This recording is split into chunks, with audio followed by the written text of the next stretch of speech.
Connection isn't a soft skill. It's actually how trust is built. And yet oftentimes I see people treating it like it's optional, like it's something nice to have if there's time after the real work gets done. The problem is what I see all the time when I work with teams, someone will say, we have a communication problem.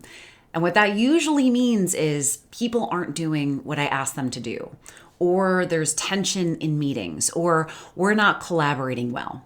But when you dig into it, the issue isn't communication mechanics. It's not that people don't know how to send an email or how to run a meeting. The issue is connection. People don't trust each other enough to be direct.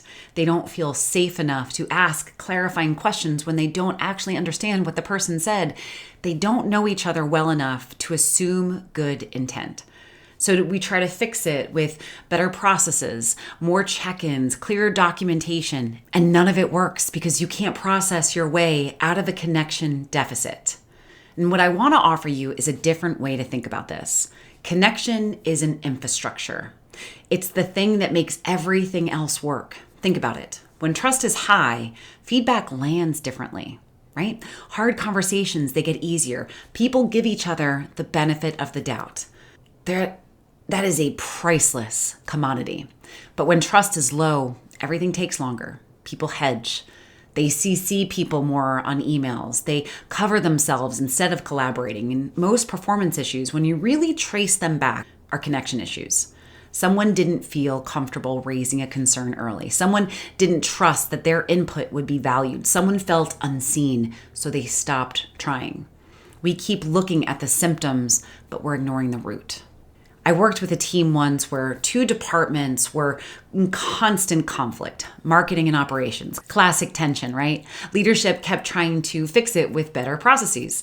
They restructured workflows. They created shared dashboards. Nothing changed. And when I talked to people individually, here's what I heard. They don't respect what I do.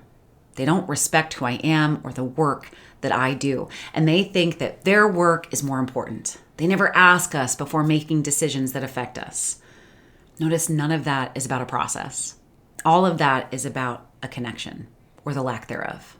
So we did something simple. We created a space for people to actually talk to one another, not about projects, but about their work.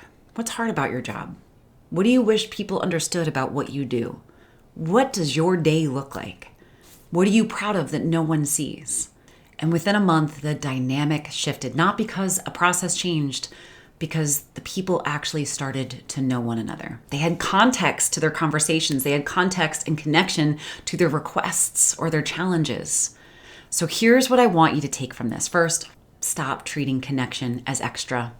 It's not something you get to until after the work is done, because if you wait for that point, none of the work is going to get done in the way that you're looking to get it done with the same ROI. Second, when you see a communication problem, ask yourself, is this really about communication or is this about trust?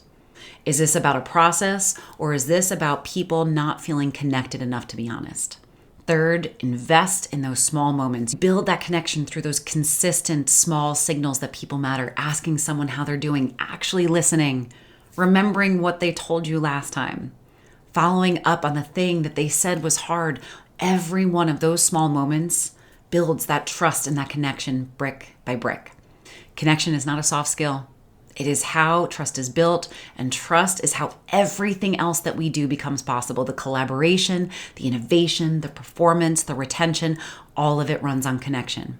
So if you're trying to improve your team's communication, start with connection. That's where the real work is.